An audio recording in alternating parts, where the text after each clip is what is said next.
নমস্কার, বাংলা মন থেকে বলছি সন্ময় বন্দ্যোপাধ্যায়। দিল্লির লেটেস্ট আপডেট কি? প্রতি মিনিটে মিনিটে পরিস্থিতির পরিবর্তন হচ্ছে। ভারতবর্ষের প্রধানমন্ত্রী নরেন্দ্র মোদী এনডিএ জোটের মিটিংয়ে খুব একটা ইন্টারেস্টিং কথা বলেছেন এবারে সংখ্যার খেলা তো চলতেই থাকবে। খুব ইন্টারেস্টিং কথা, এবারে সংখ্যার খেলা তো চলতেই থাকবে। অর্থাৎ সংখ্যা নিয়ে বিরোধীরা খেলার চেষ্টা করবে এবং সেই সংখ্যাকে প্রতিহত করবে সরাসরি এনডিএ জোট। সেটাই কিন্তু ভারতবর্ষের প্রধানমন্ত্রী ওই ছোট্ট শব্দবন্ধগুলোর মধ্যে বেরিয়ে এসছে। এবারে সংখ্যার খেলা তো চলতেই থাকবে। সরকারকে ডিস্টেবিলাইজ করা যে কোনো সরকারের বিরোধী রাজনৈতিক দলের একটা কাজ থাকে, ইস্যু থাকে। কিন্তু এবারে আমার নিচে যেটা মনে হচ্ছে যে ধরুন এনডিএ জোটকে ডিস্টেবিলাইজ করার মধ্য দিয়ে যেমন নিজেদের ক্ষমতায় যাওয়া, নিজেদের শক্তি বৃদ্ধি করা, বিরোধীদের যেমন একটা এজেন্ডা থাকবে, তার সঙ্গে যুক্ত হয়ে গেছে প্রতিবেশী দেশ চীন এবং পাকিস্তানের স্বার্থ। চীন এবং পাকিস্তান মনে প্রাণে চাইছে যাতে এনডি জোটে যারা আছেন, নেতৃত্বে আছেন, তারা অন্তত সংহত হন, শক্তিশালী হন। আমাকে আজকে এই প্রতিবেদন পেশ করার বেশ কিছুক্ষণ আগে সকালবেলা বাংলাদেশ থেকে আমার একজন বন্ধু ফোন করেছেন। তিনি ভারতবর্ষ সম্বন্ধে প্রচুর খবর রাখেন। তিনি বেশ কিছু তথ্য আমাকে পাঠান মাঝে মাঝে বাংলাদেশ থেকে। বলছেন বাংলাদেশে যারা উগ্রপন্থী সমাজের মধ্যে যে শ্রেণীটা রয়েছেন, সে জামাত হোক কিংবা খালেদা জিয়ার লোকজন হোক, তারা ক্রমাগত বাংলাদেশ ভারতবর্ষ সম্বন্ধে খোঁজ রাখছেন। এনডি জোট সরকারে আসবে এমন একটা প্রচারও বাংলাদেশের এক শ্রেণীর মানুষের মধ্যে করে দেওয়া হয়েছিল খুব সুনিপুণভাবে। সেসব নিয়ে তথ্য পরে পেশ করব। কিন্তু আজকে দিল্লিতে কী পরিস্থিতি? দিল্লিতে আপনারা জানেন গতকাল এনডি জোটের বৈঠক হচ্ছে, এনডিএ জোটের বৈঠক হয়েছে। এনডি জোটের সমস্ত সদস্যদের দিল্লিতে আসার আমন্ত্রণ জানিয়েছিলেন মল্লিকার্জুন খাড়গে এবং সেই অনুযায়ী তারা গিয়েছেন। কিন্তু তার আগে এনডিএ দ্রুততার সঙ্গে দুপুরবেলা এনডিএ জোটের মিটিংটা দুপুর 2টোর সময় করে নেন এবং সেই করে নেওয়ার পর তারা তাদের ঘোষিত সিদ্ধান্ত জানিয়ে দেন। নরেন্দ্র মোদী সেখানে ছিলেন, জেপি নাড্ডা ছিলেন, অমিত শাহ ছিলেন, চন্দ্রবাবু নাইডু ছিলেন, নীতিশ কুমার ছিলেন, চিরাগ পাসওয়ান ছিলেন, একনাথ শিন্ডে ছিলেন, অজিত পাওয়ার ছিলেন, যারা যারা থাকার, জয়ন্ত চৌধুরী আরএলডি তারা ছিলেন। সবাই মিলে বসে মোটামুটি সম্মিলিত সিদ্ধান্ত হয় যে 7 তারিখ সেন্ট্রাল হলে সেখানে বৈঠক হবে। বৈঠক বলতে সেখানে দলনেতা নির্বাচন করবে এনডিএ।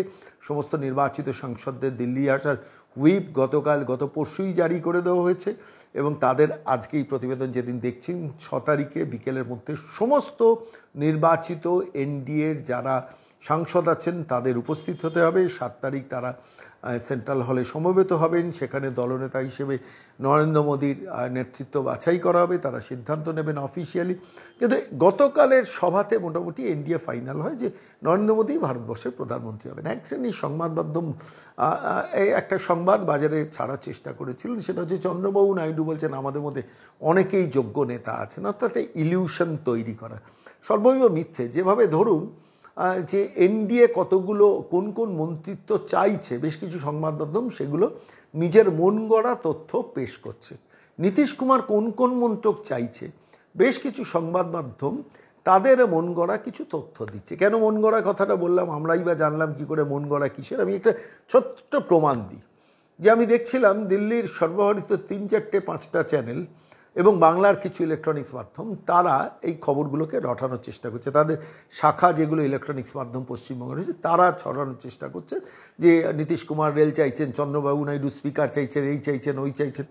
আচ্ছা, কোনো রাজনৈতিক দল যদি এনডিএর বৈঠকের মধ্যে কিছু চান, সেইটা কি সংবাদ মাধ্যমের কাছে বেরিয়ে যাওয়া সম্ভব? হ্যাঁ, সম্ভব। যদি এনডিএর একটা বিশাল পরিমাণে ব্যাপ্তি থাকে, প্রচুর সেখানে তথ্য বেরোনোর সুযোগ থাকে, সেখানে থাকে। প্রশ্নটা হচ্ছে যে আমি তর্কের খাতিরে ধরে নিলাম যে তথ্যটা বেরিয়েছে সেটা ঠিক, কিন্তু প্রশ্নটা হচ্ছে তাহলে একটা সংবাদ মাধ্যমের সঙ্গে আরেকটা সংবাদ মাধ্যম মিলছে না কেন?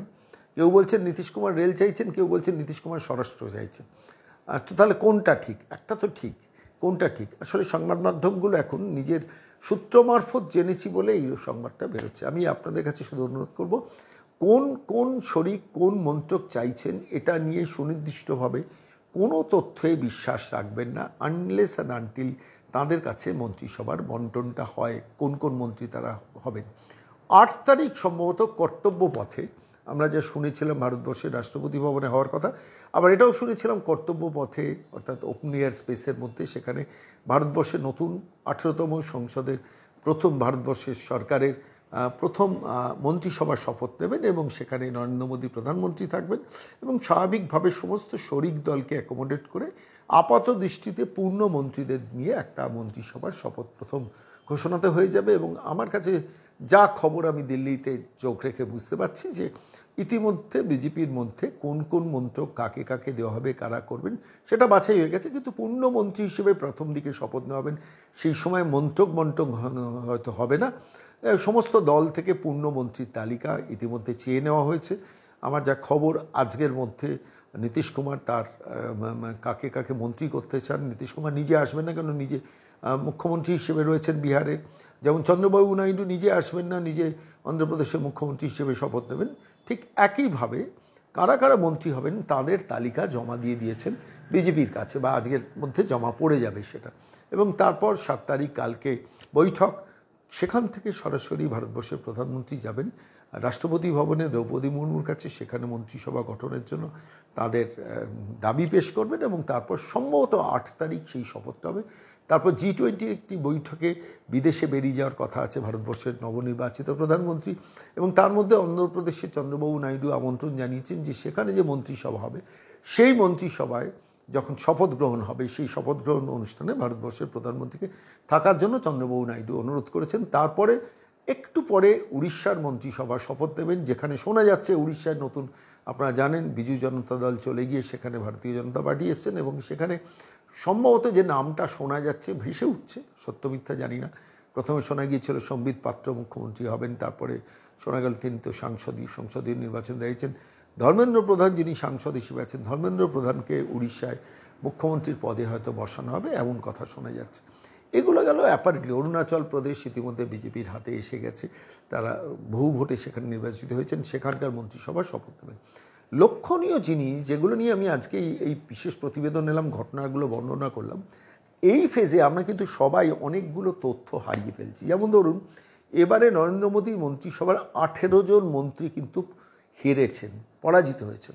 এটা নিয়ে সেভাবে আলোচনা হচ্ছে না। 18 জন মন্ত্রী সংখ্যাটা কিন্তু কম না, এটা ইভ্যালুয়েট করা দরকার বিজেপি নেতৃত্বে। তার মধ্যে স্মৃতি ইরানি আছেন, সাধ্বী নিরঞ্জন জ্যোতি আছেন, অর্জুন মুন্ডা আছেন, পশ্চিমবঙ্গ থেকে ডাক্তার সুভাষ সরকার আছেন, নিশীথ প্রামাণিক আছেন। 18 জন মন্ত্রী কিন্তু একসঙ্গে হেরেছেন।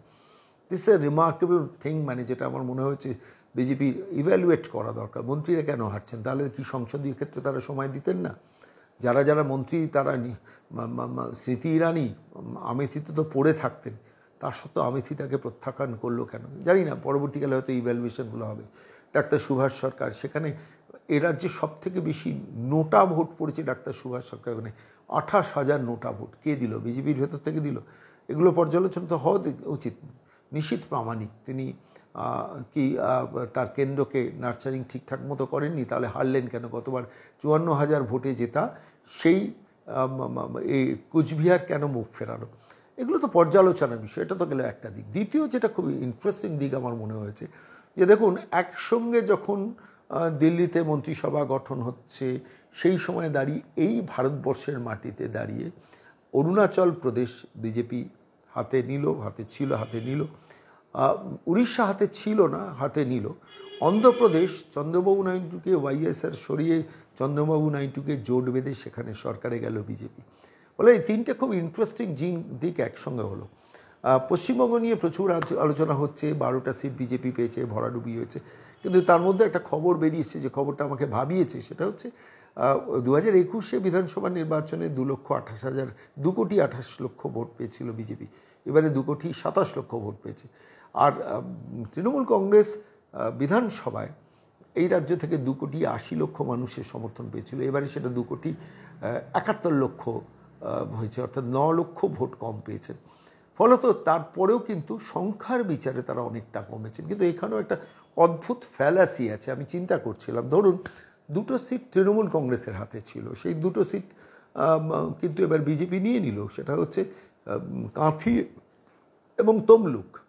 তারা 2টো তৃণমূল থেকে 2টো বিজেপিতে এলো, কিন্তু বিজেপি অরিজিনালি কতটা হারালো?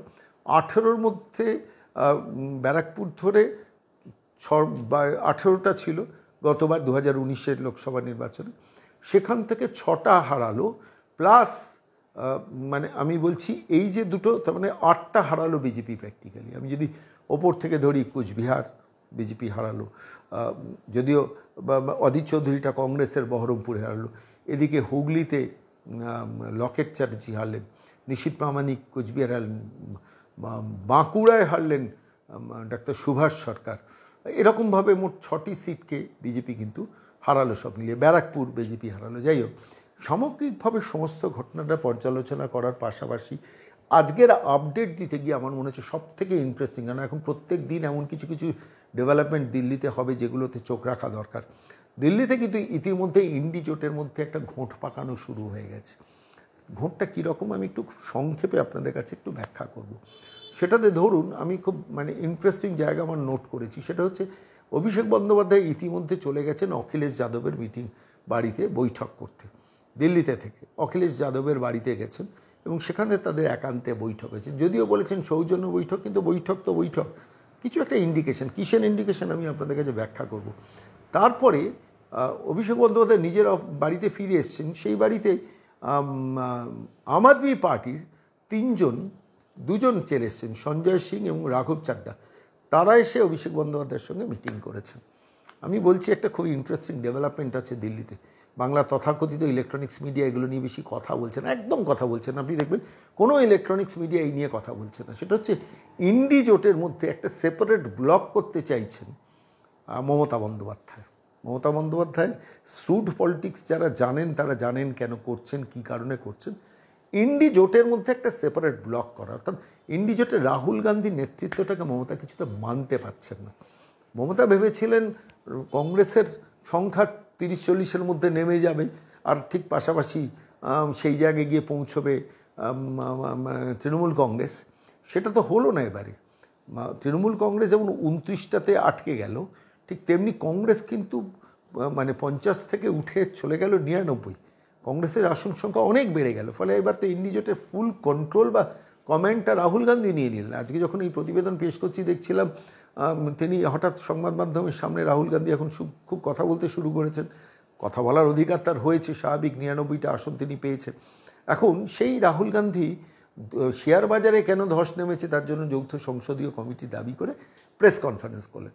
মমতা এটা ভালোভাবে নিচ্ছেন না। রাহুল গান্ধীর উত্থান বা কংগ্রেসের নেতৃত্বের উত্থান বা কংগ্রেস এন্টায়ার ইন্ডি জোটের নেতৃত্বটা নিয়ে নেবে, এটা রাহুল গান্ধীর পক্ষে কিছুতে মেনে নেওয়া সম্ভব হচ্ছে না।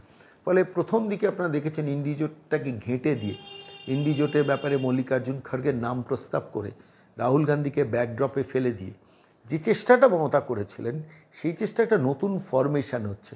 অখিলেশ যাদবের সঙ্গে কংগ্রেসের রিলেশন খুব ভালো নয়, কিন্তু অখিলেশ যাদবের সঙ্গে তৃণমূল কংগ্রেসের রিলেশনটা বরাবরের ভালো।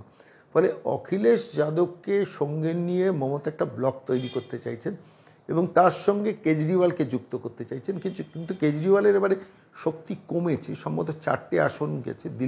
দিল্লিতে 7-0 আম আদমি পার্টি হেরেছে। পাঞ্জাব, হরিয়ানা এইসব নিয়ে তার 4টে আসন আছে। ফলে স্বাভাবিকভাবে সেই আম আদমি পার্টির ওই 4টে আসন, তারপরে কেজরিওয়াল জেলে, সেই কেজরিওয়ালের যারা লোকজন আছেন সঞ্জয় সিং এবং তার সঙ্গে রাঘব চাড্ডা, তাদের সঙ্গে অভিষেক বন্দ্যোপাধ্যায় গোপনে সেটিংটা করলেন। এবং একই সঙ্গে খেয়াল করুন, ঠিক পাশাপাশি আরেকটা জিনিস আপনাদের বলবো, সেটা হচ্ছে যে এইটা যখন চলছে তখন কিন্তু অখিলেশ যাদবের সঙ্গে সন্তর্পণে বৈঠকটা করলেন। অর্থাৎ দিল্লিতে কংগ্রেসকে বাদ দিয়ে মমতা বন্দ্যোপাধ্যায় নিজের 29 আর ওর 33, অর্থাৎ প্রায় ধরুন 62টা আসনের একটা আলাদা ব্লক তৈরি করে ইন্ডি জোটের মধ্যে একটা ফর্মুলেশন করে রাখলেন। পরবর্তীকালে কংগ্রেসকে ছোট করার জন্য, কংগ্রেসকে চাপে রাখার জন্য এবং কংগ্রেসের নেতৃত্বকে না মানার একটা জায়গা থেকে মমতা বন্দ্যোপাধ্যায় এই পলিটিক্সটা কিন্তু দিল্লিতে শুরু করে দিলেন। কংগ্রেস নেতৃত্ব কি জানেন না? কংগ্রেস নেতৃত্ব জানেন। কংগ্রেস নেতৃত্ব ইতিমধ্যে জেনে গেছেন যে মমতা বন্দ্যোপাধ্যায় অখিলেশ যাদবকে নিয়ে খেলছেন, উদ্ধব ঠাকরেকে নেওয়ার চেষ্টা করছেন এবং কেজরিওয়ালকে নেওয়ার চেষ্টা করছেন, যাদের সম্মিলিত শক্তি সব মিলিয়ে 70-এর কমায়। কিন্তু কংগ্রেস এককভাবেই তো 99, সেটাকে অস্বীকার করবেন কী করে? খুব বিপদে পড়েছেন কিন্তু মমতা এই দিক থেকেও, যে মমতা যেমন 29টা আসন পশ্চিমবঙ্গে পেয়েছে, দিল্লিতে ইন্ডি জোটের কমেন্টটা থাকতে পারছেন না। গতকাল আমরা দেখলাম যখন ইন্ডি জোটের বৈঠক শেষ হলো, মল্লিকার্জুন খড়গে দাঁড়িয়ে প্রেস মিট করছেন, ডান দিকে সোনিয়া গান্ধী, পেছনে গিয়ে দাঁড়িয়েছেন অভিষেক বন্দ্যোপাধ্যায়।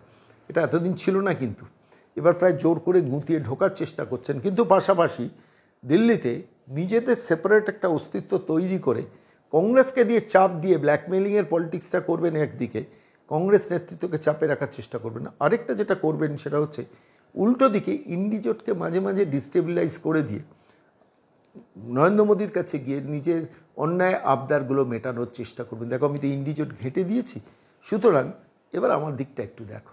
খুব ইন্টারেস্টিং দিল্লির পলিটিক্স গিয়ে দাঁড়িয়েছে। আর এদিকে যে খবরটা সেটা খুব ইন্টারেস্টিং, সেটা হচ্ছে ইতিমধ্যে খুব সাইলেন্টলি, যদিও বিজেপির একজন এমপি টুইট করে বসছিলেন যে বিজেপি ইতিমধ্যে 303 হয়ে গেছে, তারপরে সেই টুইটটাকে নিজেরা মুছেছেন, সংবাদ মাধ্যমে দেখলাম। কিন্তু যেটা ঘটেছে সেটা হচ্ছে 7 জন নির্দল ইতিমধ্যে বিজেপিতে জয়েন করে গেছেন, মানে বিজেপির সঙ্গে অফিসিয়াল তারা ডিলে পৌঁছে গেছেন। এবার বাকি 17 জন ইন্ডিভিজুয়াল সাংসদ বলছিলাম না, তার মধ্যে 3-4 জন বিজেপির ফোল্ডেই আছেন, বাকি 12 জনকেও কিন্তু বিজেপি নিয়ে নেওয়ার চেষ্টা করছে। ফলত যেটা দাঁড়িয়েছে সেটা খুব ইন্টারেস্টিং, সেটা হচ্ছে মাইনাস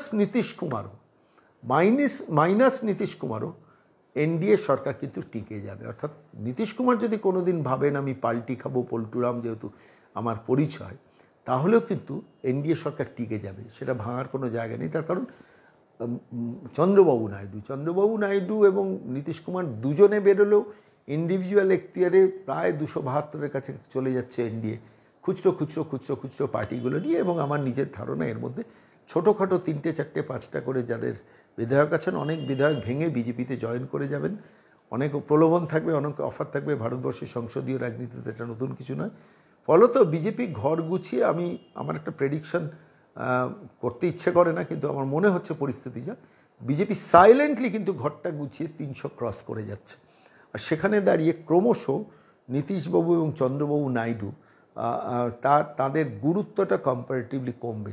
বিজেপির সর্বভারতীয় নেতৃত্ব আমি সংবাদ মাধ্যম দেখে যেটা বুঝতে পারছি, প্রাইমারিলি চন্দ্রবাবু নাইডু এবং নীতিশ কুমারকে প্রচণ্ড গুরুত্ব দেবে, প্রচণ্ড সম্মান দেবেন, খুব ইম্পর্টেন্ট পোর্টফোলিও তাদের হাতে অনেকগুলো দিয়ে দেবেন এবং তাদের কিছু কিছু দাবি দাওয়াও মিটিয়ে নেবেন। কিন্তু পাশাপাশি মাইনাস চন্দ্রবাবু নাইডু, মাইনাস নীতিশ কুমার, যাতে 272 সংখ্যাটা রিচ করা যায়, সেই প্রক্রিয়াটা কিন্তু খুব সন্তর্পণে চলছে। যার নেতৃত্ব দিচ্ছেন আমার নিজের ধারণা ভারতবর্ষের এই মুহূর্তের সরকারের মূল চালিকা শক্তি অমিত শাহ। দেখা যাক, খুব ইন্টারেস্টিং। সবটা ব্রিফ করলাম, রাজনৈতিক আপডেট প্রত্যেক দিন আপনারা বাংলার মনে পাবেন, সারাদিন সারা রাত যা ঘটনা ঘটছে, আমার যা অবজারভেশন আপনাদের কাছে রাখলাম। অনেক কিছু আরও অবজারভেশন আছে, সেগুলো নিয়ে পরবর্তীতে ফিরে আসবো।